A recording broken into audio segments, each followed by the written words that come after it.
இந்த ஜின் மாந்திரிகம் அப்படிங்கிறது மக்கள் மத்தியில் இப்போ தான் கொஞ்சம் கொஞ்சமாக தெரிய ஆரம்பிச்சிருக்கு. ஜின் மாந்திரிகம் அப்படின்னா என்ன சார்? ஜின் எப்படின்னாக்கா, உங்களுக்கு புரியும்படி சொல்லணும்னாக்கா, கடவுள் எல்லாத்துக்கும் பொறுத்து போகும், ஜின் பொறுக்காது.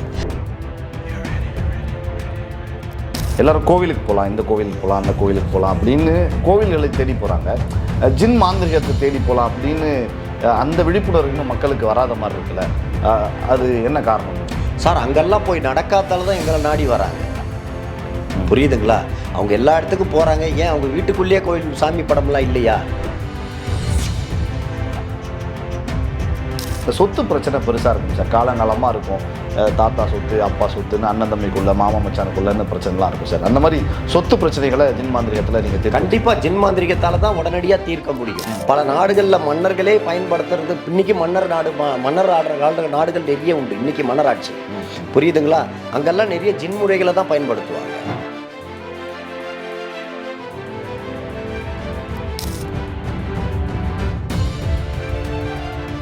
ஜாம்பவான் நேயர்களுக்கு பிரபாகரனின் அன்பு வணக்கம். இன்றைய நிகழ்ச்சியில் நம்மோடு இணைந்திருக்கக்கூடிய சிறப்பு விருந்தினர் ஜின் பார்த்திபன் அவர்கள். வணக்கம் சார். வணக்கம். தொடர்ந்து பல விஷயங்கள் தமிழ் சமூகத்தில் இருந்தாலும் கூட இந்த ஜின் மாந்திரிகம் அப்படிங்கிறது மக்கள் மத்தியில் இப்போ தான் கொஞ்சம் கொஞ்சமாக தெரிய ஆரம்பிச்சிருக்கு. ஜின் மாந்திரிகம் அப்படின்னா என்ன சார்? அது ஜின்ன்றது கடவுளுக்கு நிகரான ஒரு சக்தி, கடவுள் உருவாக்கப்பட்டது தான். சரிங்களா? ஜின் எப்படின்னாக்கா, உங்களுக்கு புரியும்படி சொல்லணும்னாக்கா, கடவுள் எல்லாத்துக்கும் பொறுத்து போகும், ஜின் பொறுக்காது.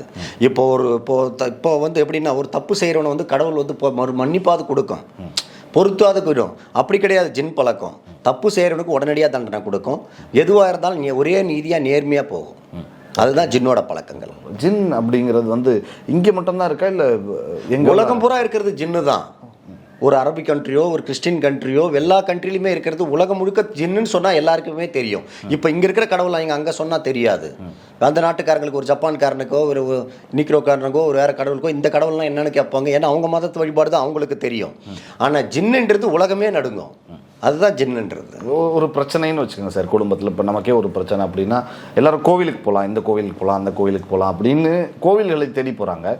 ஜின் மாந்திரிகத்தை தேடி போகலாம் அப்படின்னு அந்த விழிப்புணர்வு இன்னும் மக்களுக்கு வராத மாதிரி இருக்குல்ல, அது என்ன காரணம்னு நினைக்கிறீங்க சார்? அங்கெல்லாம் போய் நடக்காதால தான் எங்களை நாடி வராங்க. புரியுதுங்களா? அவங்க எல்லா இடத்துக்கும் போகிறாங்க. ஏன் அவங்க வீட்டுக்குள்ளேயே கோயில் சாமி படம்லாம் இல்லையா? நான் என்ன கேள்வி கேட்குறேன், கடவுள் நீ கோவிலுக்கு தான் போய் கும்பிட்டாதான் கடவுளா, கோயிலில் போய் வழிபட்டாதான் கடவுளா? வீட்டுக்குள்ளே சாமி படம் இருக்குது, எல்லாமே இருக்குது, தெருவுக்கு தெரு சாமி இருக்குது, எல்லாமே இருக்குது. மக்களுக்கு அங்கே போய் முடியாத பட்சத்தில் தான் எங்ககிட்ட நாடி வர்றது. இப்போ எப்படின்னா, ஒரு நோய் வந்தால் கூட மக்கள் நேராக டாக்டர்கிட்ட போகிறதில்ல, மெடிக்கலுக்கு தான் போவாங்க. எவ்வளவு குடும்பமான வரைக்கும் எல்லாமே ஒரு அஜாகிரதையாக எடுத்துக்குவாங்க ஜனங்க. அது பிரச்சனை பெருசான பிறகு தான் இங்கே நாடி போனோன்னு ஆப்ரேஷன் வரைக்கும் போனால் தான் அங்கே போய் டாக்டர்கிட்டே போவாங்க. அந்த மாதிரி உலகம் இது. அப்படின்ற பட்சத்தில் பிரச்சனை முத்தி போய் ஒன்றுமே பண்ண முடியலன்ற பிறகு தான் மாந்திரிகத்தை நாடி வருவாங்க. இப்போ கடவுள் எல்லாமே செய்து கொடுத்துட்டா அப்புறம் எங்ககிட்ட வராங்க? அவங்க அதோட முடிச்சுக்குவாங்க இல்லையா? நான் என்ன கேட்குறேன், அவங்கள வாங்கன்னு நாங்கள் சொல்லலை. மக்களை வாங்க, நாங்கள் சரி பண்ணி கொடுக்குறோம், நாங்கள் வாங்கன்னு நாங்கள் கூப்பிடல. அங்கே போய் சரியானா அவங்க எங்களை தேடி வராங்க. ஓகே, கோவில்கள் எல்லாம் தீராத பிரச்சனை ஜின் மாந்திரிகத்தில் தீர்க்கவதான் இங்கே வர்றது.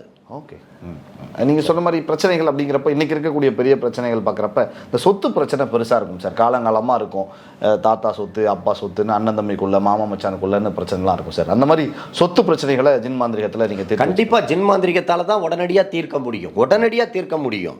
இல்லைன்னா இது வரைக்குமே 40 வருஷமாக அதை சொத்து தகராறு நடக்கிறதெல்லாம் இன்றைக்கி உலகத்தில் இருக்குது, நாட்டில் இருக்குது, உலகம் பூரா இருக்குது. இன்னி வரைக்கும் தீர்க்க முடியாததெல்லாம் எவ்வளவோ இருக்குது. ஒருத்தன் வெளிநாட்டில் போய் சம்பாரிச்சு கொடுப்பான், எங்கள் அப்பா வாங்கி அம்மா வாங்கி எல்லாமே தம்பி பேரில் எழுதி வச்சுட்டாங்க. ஏதோ திருவண்ணாமலையில் ஏகப்பட்ட இடத்துல இந்த மாதிரி நடக்குது. சொத்து நமக்கு முடியாது, அம்மா சொத்து ஒருத்தவனே எடுத்துக்கணும், 4 பேருக்கு தரமாட்டான். ஒருத்தன் இல்லை 4 பேர் எடுத்துக்கிட்டு ஒருத்தவனுக்கு கொடுக்க மாட்டேன்றாங்க. இந்த மாதிரி விஷயங்களுக்கெல்லாம் ஜின் தான் உடனே தீர்வு கொடுக்கும். எப்படி சார், இது ஷார்ட் டேர்ம் பீரியட் பிரச்சனையாக இருந்தாலும் சரி, எவ்வளவு ஆண்டு காலமாக இந்த பிரச்சனை இருந்தாலும் சரி, இதுக்கு ஒரு கண்டிப்பாக உடனடியாக தீர்வு கொடுக்கக்கூடியது ஜின் மட்டும்தான். அதே மாதிரி திருமணம் அப்படிங்கிறது இன்னைக்கு இருக்கக்கூடிய இளைஞர்களுக்கு 90s கிட்ஸ்லாம் பார்க்குறப்ப பெண் கிடைக்கல அப்படின்னு சுற்றிக்கிட்டே இருப்பாங்க. 35-40 வயசு ஆகும், பெண்ணு கிடைக்கல அப்படின்னு சொல்லி தேடிக்கிட்டு இருப்பாங்க. இன்னமும் அந்த பிரச்சனைகள் இருக்கிறப்ப அந்த மாதிரி மணப்பெண் கிடைக்காதவங்களுக்கு கண்டிப்பாக அவன் இன்னும் வேற ஒரு தவறான விஷயத்துக்கு பெண் தேடுறான், இல்லை ஒரு பெண் தவறான விஷயத்துக்கு ஒரு ஆண் தேடுது. திருமணத்துக்காக தானே, அது எல்லாருக்குமே உண்டானது ஒன்று தானே. எவ்வளோ நாள் மனுஷன் பிறந்து எவ்வளோ நாள் வாழ போகிறோம், கொஞ்ச நாள் தானே. அதுக்குள்ளே அவங்களுக்கு ஒரு திருமணம், குழந்தை குட்டின்னு வந்தால் தானே அவங்களுக்கு பின்னாடி அவங்க ஒரு அவங்க இது வளரும். புரியுதுங்களா? அதுக்காக இந்த மாதிரி விஷயங்களுக்கெல்லாம் உடனே கவனித்து அதுக்கு என்ன செய்யணுமோ செய்து அவங்களுக்கு உண்ட தோஷங்கள் எல்லாம் நீக்கி உடனே திருமணத்தை நடத்தி வைப்பேன். அதே மாதிரி நீங்கள் திருமணம் இது நடத்தி வைப்பீங்க அப்படின்னு சொல்கிறப்ப இல்லீகல் ரிலேஷன்ஷிப் இருக்குல்ல சார், அதுக்கு கூட நிறைய மாந்திரிகத்தை எல்லாம் தேடி. ஆமாம், அது நமக்கு தான் சார் இல்லீகல் ரிலேஷனு. அவங்களுக்கு ஒருத்த வரைக்கும் அவங்க வச்சுக்கிற பாசம் அது அவங்களுக்கு தான் தெரியும். ஓகே, இப்போது பார்க்குறவங்களுக்கு எல்லாம் இல்லீகல் அது இது நம்ம சொல்லிக்கலாம். எல்லாரையுமே ஒன்றா உணர்ந்து ஒன்றா இருந்து ஒன்றா பாசத்தை பகிர்ந்துக்கிற அவங்களுக்கு தான் தெரியும் அது இன்னும் இல்லீகலாக பாசமான்றது. அது பாசம், சரிங்களா? எங்கேயுமே இல்லீகலாக இருக்கிறது சாதாரணமாக அவங்களே பிரிஞ்சிடுவாங்களே. இப்போது நான் என்ன சொல்கிறேன், ஒரு பொருள் கூட பழகிறோம் பிடிக்கலன்னா அவங்களே விலகிடுவாங்க. முடியாத உயிரே கொடுக்குற ஸ்டேஜுக்கு போகிறாங்க, அதுக்கு பேர் இல்லீகலா? மற்றவங்க பார்வைக்கு கொண்டு அது இல்லீகலாக இருக்கலாம். ஓகே, பழகிற அவங்களுக்கு என்ன இந்த இடத்துல இருக்கிற நான் அதை நான் பழிக்க முடியாது. ஏன்னா கண்ணீரோட கம்மலையோட வழுவுதுகிட்டு பேசுவாங்க. ஒரு திருமணம் பண்ண ஒரு ஆண் விரும்புவார், அவங்க பழக்கம் ஏற்பட்டு இருக்கோம் தெரியாதனமா. ஆனால் அது தெரியாதனமாக நடந்துடுறது தான், ஆனால் மறக்க முடியாது இல்லையா? அதே மாதிரி ஒரு பெண்ணு இன்னொருத்தரை விரும்புவது கணவரை, இன்னொருத்தவங்க கணவரை அதை விரும்புகிறாங்க, போகிறாங்க வராங்க, நாளைக்கு பிரிஞ்சு முடிக்க முடியல. அவர் இப்போ அவங்க மனைவி பிள்ளைங்களை தான் பார்க்குறாரு, ஒரு 3 வருஷம் என் கூட இருந்தார், விட்டுட்டாரு. அப்படின்னும் போது விட்டுட்டு அந்த பொண்ணால் போக முடியல. அது நீங்கள் சொல்கிற மாதிரி இல்லீகல் இல்லை, ஒரு டைம் பாஸுக்கு பழகிறதா தான் அவங்க விட்டுட்டு போயிடுவாங்க. இவங்க உண்மையாக தானே இருந்திருக்கிறாங்க. சரியா? சமுதாயத்துக்கும் பார்க்குறவங்க கண்டு கொண்டா இவளுக்கு என்ன அவன் கூட சுத்தரா, அவனுக்கு என்ன அவளை வச்சுன்னு இருக்கிறான்னு ஒன்றா கேவலமாக பேசலாம். பாசமாக இருக்கிறவங்களுக்கு தான் அதோட பாசங்கள் எனக்கு தான் தெரியும். 10 நாளில் வருஷக்கணக்கில் சாப்பிடாம கூட அதுக்காக அதே நினச்சி உருகி சாவறவங்கெல்லாம் உண்டு. உண்மையான காதல் தான். சரிங்களா? உங்களை தேடி வரப்போ சார் இதில் இப்போது சில பேர் சேரணும்னு வருவாங்க, சில பேர் அவங்கள பிரிக்கணும், என்னோட கணவர் அவங்க கூட இருக்காரு, அந்த மாதிரிலாம் வருவாங்க சார். அந்த மாதிரி சமீபத்தில் நீங்கள் ஏதாவது பிரச்சனைகள்லாம் சந்திச்சுட்டு? இது எங்கள் சமீபத்தில் இல்லை, காலம் பூரா பார்க்கறது தான் இது. நாங்கள் தொழில் ஆரம்பித்த காலத்திலேருந்து பார்க்கறது தான் இது. இந்த மாதிரி நிறைய தான் வரும். இப்போ அவங்க கணவராக இருந்தால் அவங்க காப்பாற்றிக்க தான் பார்ப்போங்க. அதை நம்ம நல்லத்தனமாக பிரித்து தருவோம். ஒன்றும் யாருக்கும் பாதிப்பு வர மாதிரி இல்லை. அவங்களாம் மறந்து 2 பேர் விலகி அதை சொல்லுவாங்க. கணவன் மனைவியோட ஒற்றுமையாக வாயிற மாதிரி பண்ணலாம். ஒருத்தவங்களை அழித்து நம்ம ஒன்றும் செய்யலை. இல்லை, மனதளவில் அவங்களுக்குள்ளே பிரிஞ்சு மனசளவில் வரேன்னா கடவுள் அதை என்ன சொல்லுவாங்க, படைக்கும் போதே நம்மளை அந்த இறைவனாகப்பட்ட படைக்கும் போதே ஜின்களையும் அவர் தான் படைச்சது. நமக்கு எவ்வளோ ஞாபகங்கள் ஆசைகள் அதிகமாக இருக்குதோ அதே மறக்கக்கூடிய சக்தியை நமக்கு கொடுத்துருக்குறாங்க. இப்போது காலகாலமாக உயிருக்கு உயிராக 50 வருஷம் 100 வருஷம் ஒன்றா கூட ஒரே இதில் இருப்பாங்க. ஒருத்தவங்க செத்த பிறகு கொஞ்ச நாளில் சாதாரணமாக அதை மறந்துடுவாங்க. அதோட சக்தியும் கூடயே நமக்கு கொடுத்துருக்குறாங்க. அதனால் எல்லாமே நம்ம செய்யலாம் மாந்திரிக முறையில். அதே மாதிரி நீங்கள் பார்க்குறப்ப சில பேர் உச்ச பதவிக்கு போகணும், பெரிய இலக்குகள் அடிக்கணும் அப்படின்னு சொல்லி ட்ரை பண்ணிக்கிட்டு இருப்பாங்க. ரொம்ப நாளாக அவங்களால முடியாமல் இருக்கும். அந்த மாதிரி பதவிகளை நோக்கி உயர்ந்த அரசியல் இடங்களை நோக்கி போகக்கூடியவங்களுக்கு ஜின் மாந்திரிகத்தில் கண்டிப்பாக இது அரசியலில் உச்ச பதவியில் உயர் மாதப்பட்ட பதவிக்கு பல நாடுகளில் மன்னர்களே பயன்படுத்துறது. இன்னைக்கு மன்னர் ஆடுற நாடுகள் நிறைய உண்டு. இன்னைக்கு மன்னராட்சி, புரியுதுங்களா? அங்கெல்லாம் நிறைய ஜின் முறைகளை தான் பயன்படுத்துவாங்க.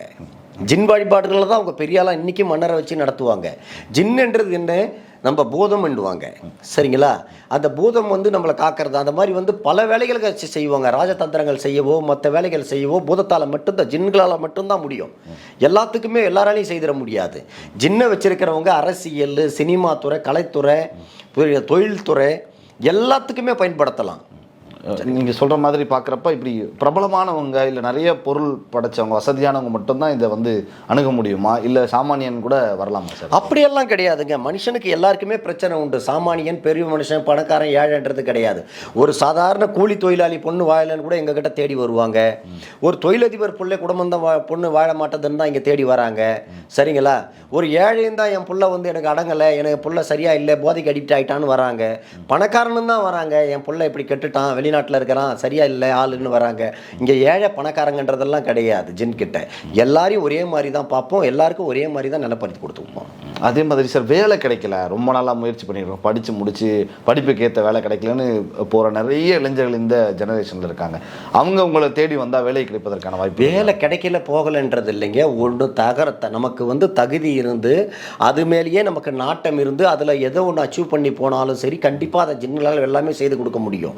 நீ நமக்கு தகுதி இல்லாமல் நம்ம பல லட்சம் பேர் இருக்கிற இடத்துல நமக்கு மட்டும் வேலை வேணும்னாலும் அந்த மாதிரி நேரத்தில் அந்த அதிர்ஷ்டத்தை வச்சு ஜின் ஏற்படுத்தி அவங்களுக்கு அந்த வேலையை வாங்கி கொடுக்க முடியும். முடியும். பல விஷயங்களை செய்யலாம் ஜின்னை வச்சு. ஜின்னுன்றது அதுக்கு தான் ஜின்னு. இப்போது ஒரே மந்திரி தான் இருக்க முடியும், எல்லாருமே மந்திரி ஆகிட முடியாது. அந்த மந்திரி யாருன்னு நம்ம தீர்மானிக்கக்கூடியது ஜின்னை வச்சு நம்ம செய்யலாம். ஒரு தலைவரை தேர்ந்தெடுக்கலாம், ஒரு முக்கியமான நபரை தேர்ந்தெடுக்கலாம், ஒரு தொழில்துறையை வளர்த்து விடலாம். அதே சமயம் ஒரு வேலை தேவைன்றவங்களுக்கு ஜின் மூலியமாக அந்த வேலையை வாங்கி கொடுக்கலாம். சரிங்களா, நிறைய வேலைகளை இதை பயன்படுத்தலாம். பல விஷயங்கள் சார் எங்களோடு பகிர்ந்து கொண்டீர்கள். என்னுடைய மனமார்ந்த நன்றி சார். நன்றி. வேறொரு நிகழ்ச்சியில் சந்திப்போம். நன்றி சார். நன்றி.